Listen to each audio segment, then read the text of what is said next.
Well, hello there, everyone. My name is Amy, that's the Opinionated Woman, and welcome back to Crafty Reads, the series where I craft something and we talk about the last 5 books that I've read. Today's craft, yet again, it's crochet, because I'm obsessed with crochet and I can't do anything but crochet, okay? I'm making myself a vest. It's basically the same as the project that I was working on the last time. It's a scrap yarn project, and I liked it so much that I was like, I'm going to make one in blue because I've got a lot of blue swatches. So that's what I'm going to be working on. This is the second panel. I'm super excited for how it's coming out. And I love the way the other one fits. So yeah, made to measure patterns for the win. So without further ado, let's get into the books. The first book that I finished was Chef's Choice by TJ Alexander. This is a queer romance, and it's part of a queer romance series. The first book was Chef's Kiss, which follows Simone and Ray. And this book follows Simone's roommate, Luna.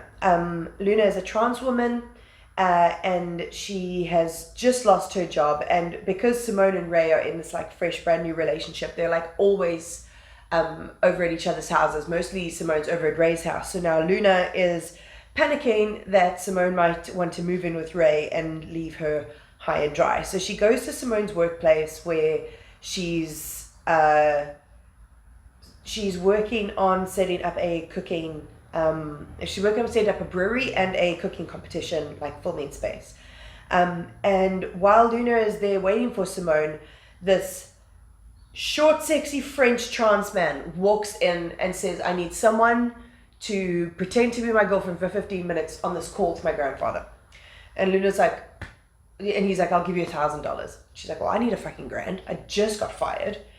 I'll do it. So she gets on this call with this horrible, ornery French chef, which is Jean-Pierre, the Frenchman's grandfather. And she becomes embroiled in a test that Jean-Pierre has to do, basically. So Jean-Pierre is part of a cooking like family, like there's a bunch of chefs in one family. I can't think of the actual freaking word for it, but whatever.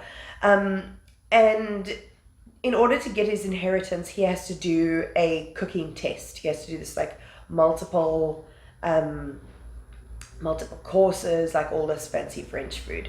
And because they think that Luna is his girlfriend, they say, okay, cool, well, you can do the test with him. So they have to do this whole fake dating scenario because he's famous. The press follows him, so he has to stay at her house. And oh no, one day there's only one bed. Whatever shall we do? You know, like it's got all of the great like cheesy romance tropes that you're looking for, but like by a trans author with trans characters. And it's not like, there is like family drama and stuff that happens in this, but there's not like any kind of trans trauma in any way. It's very much like trans joy focused, which is great. And yeah, it follows them trying to figure out how to make this menu, because neither of them can fucking cook, and then try to fight their feelings for each other. It was really cute. It didn't have me kicking my little feet as much as Chef's Kiss did, but it was a perfectly cute romance. And I really hope there's another one in the series. I don't know who it would follow, but I really hope that there's another one, because there's not a lot of romance series that I'm into, because there's not a lot of queer ones. So when I find them, I like to eat them all. Then I read a fucking weird one, and that is Death in Her Hands by Ottesa Moshfegh. Ottesa Moshfegh. I got this at Bargain Books. Tell me why it's fucking signed. Like, that's real pen. Why was this in Bargain Books? I'm so confused. Anyway, Ottesa Moshfegh is incredible at writing really insular stream of consciousness stories. So this book follows Vesta. She's a 70-something-year-old woman. She's living in New England with her dog Charlie. Her husband has recently died, not super recently, but like in the last couple of years, from cancer. And she's living by herself in this small town in Maine. And she one day she walks into the forest and she finds a note that's perfectly cut out of like lined paper, and it says, let me read it for you. Her name was Magda. Nobody will ever know who killed her. It wasn't me. Here is her dead body. But the letter's not accompanied with anything. Like, there's nothing except some black stones that are holding the note to the ground. And she picks it up and she's very confused, but she gets completely taken up in like solving this murder, even though there's no actual evidence that a crime has taken place. And all of the things she's coming up with, all of the characters that are part of Magda's life, and who Magda is and where she's from, and all of these things, she sort of just like makes it up as she goes along. But as she does it, she sort of like seems to convince herself that this is actually real and there is actually something that's happened here, and that Magda is a real person. And it really, because we're in Vesta's head the whole time, it really keeps you guessing, because you're not 100% sure whether she is a reliable narrator. And it becomes a little bit more clearer later on that she probably is suffering from something like dementia, because certain things aren't adding up. And it's incredibly interesting, but it keeps you guessing the whole time because we're in her mind.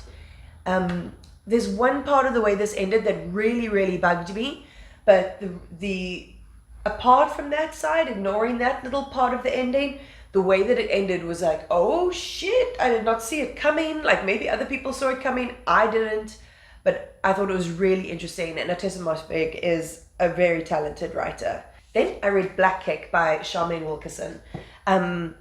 This book has been talked up to high heaven. So like, when I got the opportunity to get hold of it, I was like, okay, cool, I'm going to see what all the hype is about. So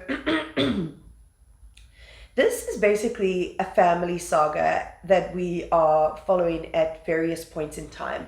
So in the present period, we're following a brother and sister, Byron and Benny, whose mother has just died. Benny was estranged from her mother and her father and her brother. She was estranged from her family because she came out and it didn't go well.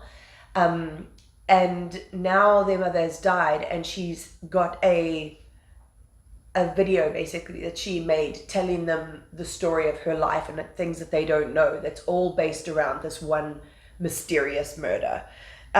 So in the present day, we're getting the thoughts of her children and her through the eyes of their children, and their parents through the eyes of their children, and the different ways that the way their parents treated them, shaped their lives. And then snippets of them listening to this story. But the main chunk of this novel is based in learning about Eleanor, their mother's life, and how she came to be where she is. It goes from the Caribbean to England to America. It's got intrigue. It's got drama. It's got like really complex family relationships. And I really loved the parts that were set in the Caribbean. Like, that was a really beautiful location in my head. But it was just a very atmospheric setting. But yeah, the way that she tells the story and jumps backwards and forwards in time frames really keeps you turning the pages like so much, because I was really wanting to know. I was like, no, I need to get to the bottom of this. And then it manages to resolve everything at the end in such a beautiful way, while throwing things that I did not expect in the slightest at me. Like, I didn't at any point know where it was going and how Eleanor's story was going to turn out, besides the fact that she just died. But I thought it was absolutely beautifully written and like kept me hooked from beginning to end. Then I read such a good book, and that is A Good Day to Pie by Misha Popp. This is part of the Pies Before Guys series. The first one was Magic Lies and Deadly Pies. And this book follows Daisy, or the series follows Daisy, who runs a pie van. She's like the pie girl. And but she bakes magic into her pies. So by day, she might be baking concentration pies for college students, but by night or in her off time, she is actually running a business called Pies Before Guys, where she will sell murder pies for designed specifically for bad men, requested by the women in their lives. In this book, Daisy is taking part in a competition, baking reality show that's basically Great British Bake Off but American. They didn't call it Great American Bake Off, but the baking show, whatever they call it there. The challenges are the same, the 3 different tasks. Even one of the judges, one of the women, really likes boozy desserts a lot, which Mary Berry did when she could, like, Great British Bake Off used to have Mary Berry as one of the main judges. So we get to follow that along quite closely, which is so fun. But when Daisy gets there, it's not too soon after that a murder occurs. So we're following along with the baking competition as we go, and it's all set in this one big manor house. So the whole cast of characters, like all of the contestants, the ones that are still in the competition and the ones that have been kicked out, they're all still in the same place. The crew is in the same place. The judges are in the same place. And yes, murder is afoot. Murder is afoot. So Daisy has to try and juggle between trying to win this baking competition and trying to figure out who is guilty of these murders. So I just thought it was a fucking hoot. I love the descriptions of the baking competition. Misha Popp knows her stuff. Like, I'm a pastry chef, or I'm a qualified pastry chef. So I know when an author doesn't actually know what they're talking about, or like whether they've just researched and got it wrong. And when someone actually knows their stuff, and Misha Popp really knows her stuff. She gets a lot of different dishes, like really, like she talks about them in the perfect way. But yeah, it was a whale of a time. There's already another book in this series. The publishing date is not out, but it's also another pie pun. And I had an absolute joy reading this book. So if you want a cute little cozy mystery and you like baking vibes, please read A Good Day to Pie. And then finally, I read What We Lose by Zinzi Clemmons. I picked this up from the library. I decided the other day, I was like, it is library time, so off I went. And this was a very quick read because this book is told in vignettes. Some of the chapters are a couple of pages. Some of the chapters are half a page. Some of the chapters, or some pages, are just photographs. And this author is American, but she has South African roots, and that's also the same as to be said for the main character Thandi in this book. So it's very much looking at identity. Like, she doesn't feel wholly South African because, you know, she grew up in America. She doesn't feel wholly American because of her South African roots. And she's very pale-skinned. And her mother kind of puts a focus on being pale-skinned and having friends that are pale-skinned. So there's a lot of like colorism in there. So this book's a lot to do with identity. But the main sort of thing that I took away from this was it's talking about grief. Look how small this ball is now.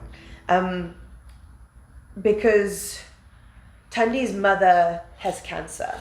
And the story dots backwards and forwards in time.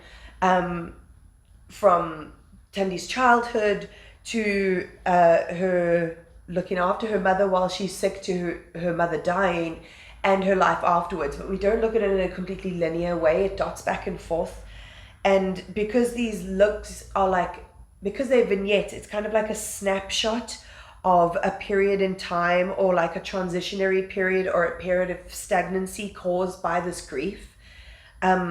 And talks about the different relationship that she's got with her father now, and the way that her life has changed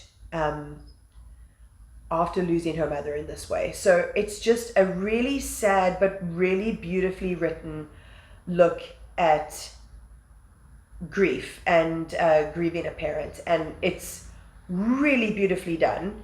And I'm so shocked that this is a freaking debut. So I really hope that this author puts out more books in the future, because I really enjoyed this one. And that was a very successful Crafty Reads, everybody. I've got one more row of blue to do on this before I put a row of beige around the outside. But yeah, that is all the books that I've read. If you have read any of these books, as usual, please put it down below. I always want to have a chat about books.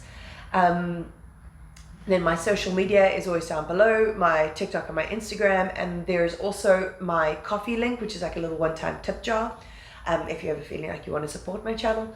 But other than that, like, comment, subscribe, all of that fun stuff, and I'll check you next time.